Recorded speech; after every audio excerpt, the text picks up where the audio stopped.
But we're going to talk about the Atlanta Falcons, a team that traded Matt Ryan, because I feel like this has been kind of a weird week for them. They tried to get Deshaun Watson. That didn't go as planned. It ruined a lot of their free agent plans, and you can make an argument that had they not went after Deshaun, Matt Ryan is still an Atlanta Falcon, somebody who's brought so much success to that franchise, someone who means the world to the city of Atlanta. I was on Twitter not too long ago before the start of the show, and I saw a video of a girl who's now 18, who's been watching Atlanta Falcons football since she was 3, and she was crying looking at Matt Ryan's tribute. He's a Falcon legend, without a doubt. And he's just such a great dude, got a great smile on his face. Love to shake his hand one day so I could feel the hand of one of the best quarterbacks to ever played a game. Is he the best Falcons quarterback of all time? He probably has longevity stats over Vic. He's better than Vic, even Prime. Oh, my God. Prime Ryan versus Prime Vic. Matt Ryan's better, bro. Can't agree. Mike Vick was he completed like 50% of his passes. And? Mike Vick was revolutionary, though. Okay, maybe, but doesn't mean that he's better than Matt Ryan. Statistically, facts. Matt Ryan's going to have it, but Matt Ryan's way better than him. Statistically, yeah. Yeah, he's an MVP. He is. Michael Vick will never be that. That's so rude. The year that Michael Vick went to jail, he rushed for 1,000 yards. He's a freak. Like, that is crazy. And once he got Andy Reid, he stepped it up OD compared to his Falcons year. And you can say that, Mike Vick. That's insane. 1,000 yards, then goes to prison. That is crazy, man. Mike Vick definitely revolutionized football in terms of the dual threat quarterback position. And maybe the Falcons saw that. And that's why after they traded Matt Ryan, they went out and they got Marcus Mariota. Great transition. Former second overall pick out of Oregon. He's now reuniting with Arthur Smith, who's the Atlanta Falcons head coach and who coached Mariota from 2015 to 2019 in Tennessee. Now, I want to get your thoughts on this Marcus Mariota signing. Do you think he's going to revive his career in Atlanta? Is this the perfect stop for him?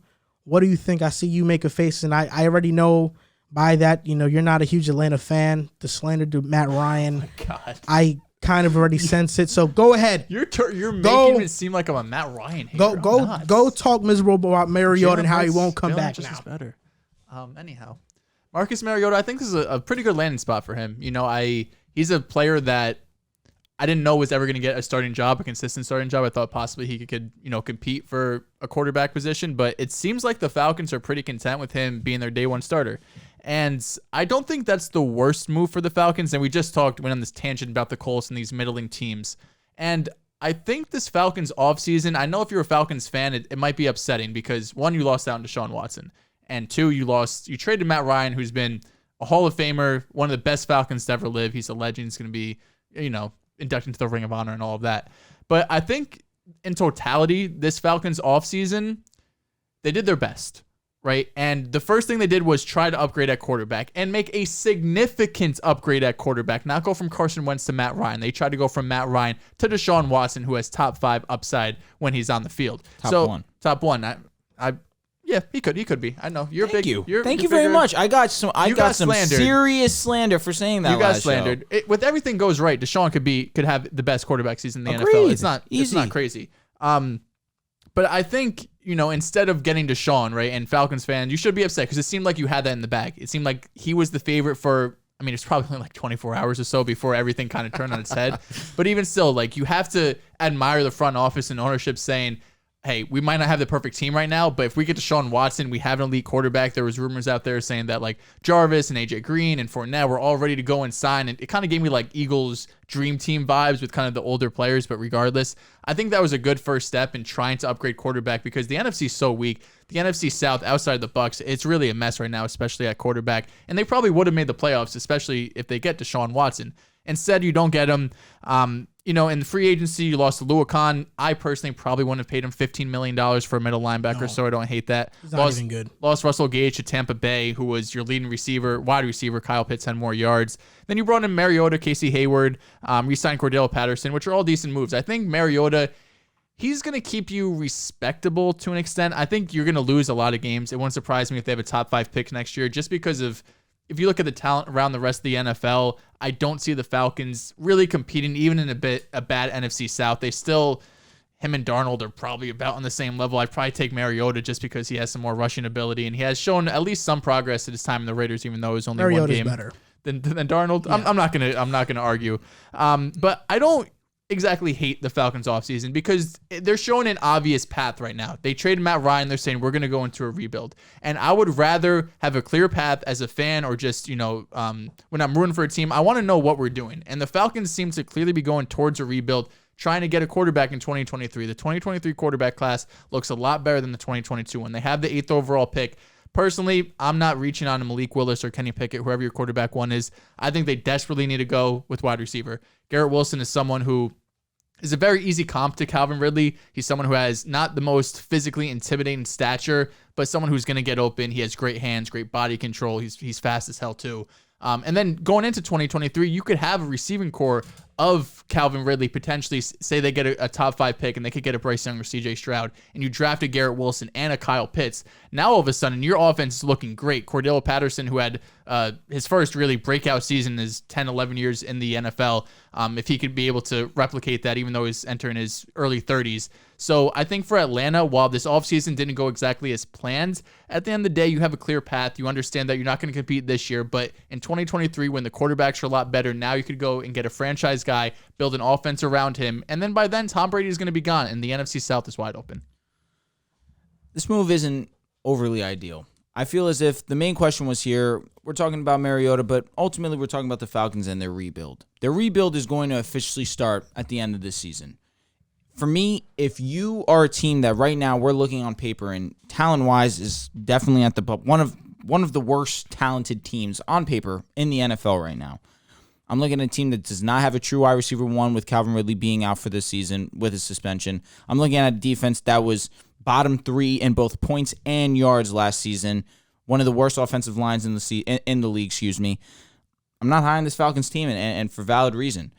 I feel as if they're one of these teams that, similar to last year, where they were not a horrible team, they weren't a great team, they weren't a good team, they were a mediocre middle of the pack 7-9 squad, and they're not in a position to have a fantastic draft pick, but they're not in a position to have a bad draft pick. There's no bad draft pick in the first round, I guess, but in the back half, from the 20s to 30s, if you're one of these teams that's going to continue to ride the line of mediocrity, then I'll start to call this rebuild a failure. Is this off to a bad start? You traded Matt Ryan, and at this point in time, that's his value. He's a 3rd-round pick. He hasn't been that 1st-round pick in a few years, respectfully. No. Respectfully. 1st-round pick? Can't agree. I'm saying right now, Matt Ryan's not worth a 1st-round pick. 36 years old, turning 37 this season. He was big, cap it. I say that the Falcons came on record and they were trying to say that they just wanted to do what was best for Matt Ryan. And I can respect that as a franchise. You want to put your quarterback in a position where he is happiest. He did everything for the city of Atlanta. You let him move on gracefully and respectfully. I'm cool with that. And a 3rd-round pick, maybe you could have gotten a 2nd-round pick. I don't see a 1st-round pick being in the a possibility, excuse me. But I'm looking at this team. If you go out this season and you perform on a mediocre basis, then I'll start to say that this was a failure. But with the roster that they have currently, it is not irrational of me to say that they could have a top 3 pick. Talent-wise, they don't have any of it outside of Kyle Pitts. Marcus Mariota, he had a solid sophomore season, but outside of that, he's been nothing short of disappointing.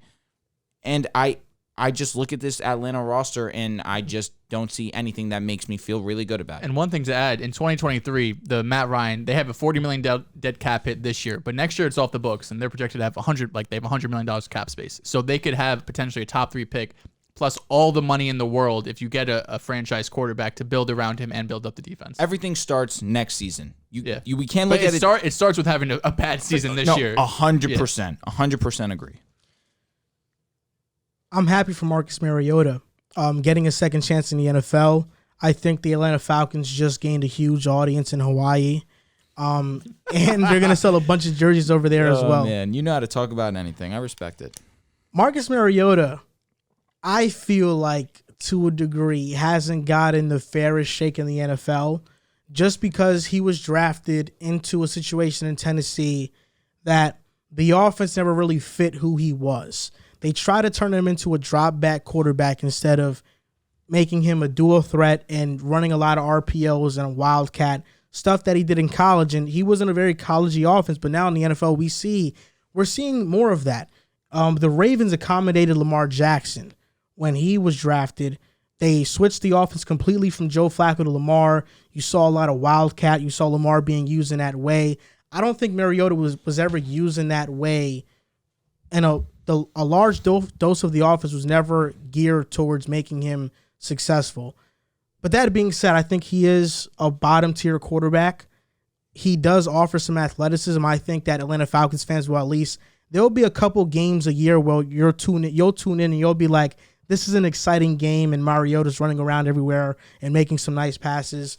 But the bottom line is that he lost his job in Tennessee. He threw 7 touchdowns to 2 picks, and he lost his job because he was 2-4. He only completed 59% of his passes. He lost to Jacksonville on Thursday Night Football. Ryan Tannehill came in, and the rest was history. I think this is fascinating, and we'll get into this after as well.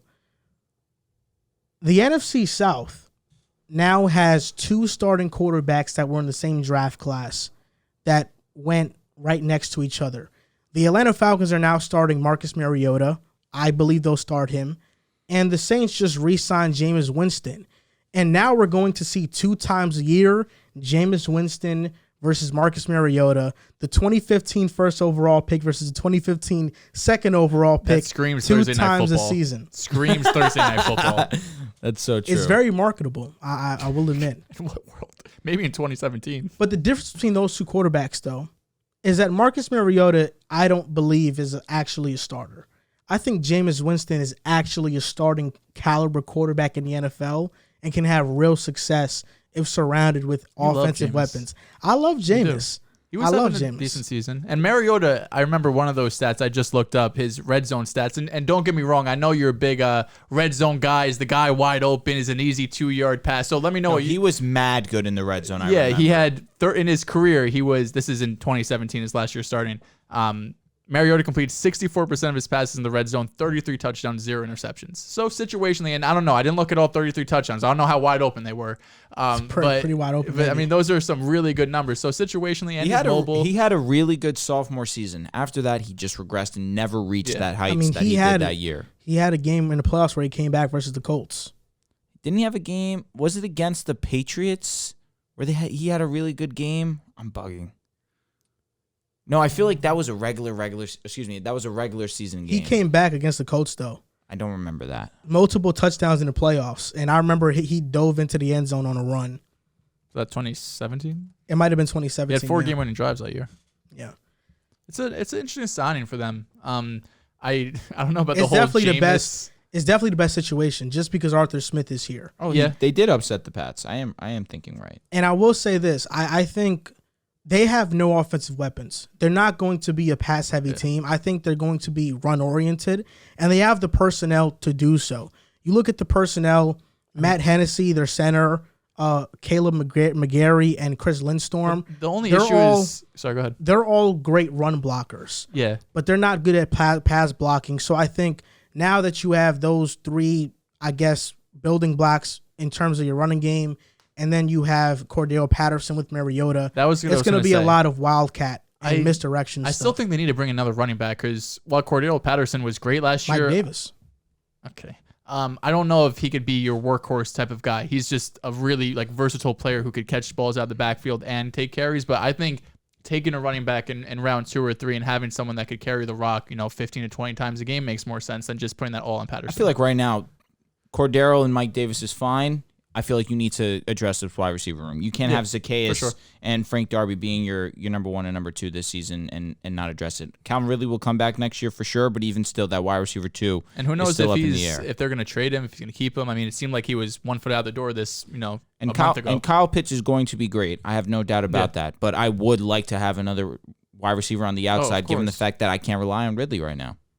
Yeah, I agree with you. I think they will take Garrett Wilson at 8. It feels like the pick. It seems like a layup to be Garrett Wilson. Yeah, I think it feels like the pick that's going to be destined to happen. What were you thinking, Joe? And they need that. I feel like it's not out of the realm of possibility that they go quarterback. I understand. I agree. I'm not the highest on Malik Willis. I'm not the highest on Kenny Pickett. However, if you're desperate and you need a franchise quarterback, and these guys are, listen, do I think that they could be franchise guys? I don't know at this point in time. You really don't know with guys that are not highly touted whether they can be franchise quarterbacks or Even not. so, But- people get quarterback wrong but- so often. For sure, but Willis has a crazy arm. Sure, he still needs to learn the intangibles of being a quarterback in terms of reading defenses, understanding the meticulous things of being a quarterback. But if you need a quarterback in the NFL, sometimes you just have to go out and do it. So, And worst case scenario is, I mean, Malik Willis isn't going to start week 1. I think we could all 100%. basically guarantee that. And say, for example, they draft Malik Willis and 12 games in, they're like, okay, let's give him the last 5. If he looks terrible, chances are you're going to have another top 5 pick. And you can just pull a Josh Rosen. You could trade Malik Willis or even keep him and have a top 5 pick and get another quarterback. I think at this point, it's not the end of the world if you go back-to-back quarterbacks in the first round. Because once you get that franchise guy, no one's going to care about the guy you missed on. The one thing I love about Atlanta is I think they probably have one of the better cornerback duos in the NFL with A.J. Terrell and Casey Hayward. Casey Hayward is older. Yeah, I was going to say, it's a weird signing for them that they're going towards a rebuild, want to be younger, and they bring in a 30-year-old Casey Hayward. Casey Hayward is older, so that's probably not going to be a duo that's going to last a long time.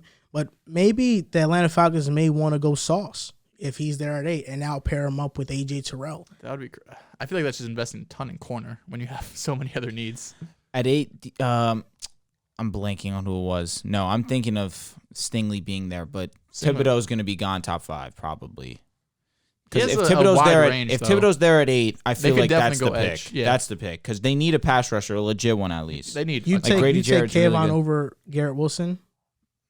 I feel like they probably need a not. receiver more. Probably Wilson. not. I would take Wilson. They do need a receiver desperately. I mean, yeah, they need a ton, but at least they do need a ton. They're one of these teams right now that any position they draft, maybe outside of corner, in my opinion, I feel like Casey Hayward is older, but AJ Terrell is one of those that I can look at and think I'm fine. Who for was a few that years. before the podcast? Before we started recording, you told me who was going to win comeback player of the year. It was between Marcus Mariota and Sam Darnold. Oh, I said that? Yeah. I think I have my money on Mariota. Oh, okay. Yeah. I'm done putting any egg in Sam Darnold's basket. I am so over it. I respect that. You know, I thought you don't have any belief in Sam anymore? Believe it or not, I don't. I think his time as a potential franchise quarterback has passed him. I wish him the best. He seemed like a really good guy. Did you believe in him last season? Yeah, I mean, to start the season, he looked really good. In that first month did. or so, CMC went down, and that was it.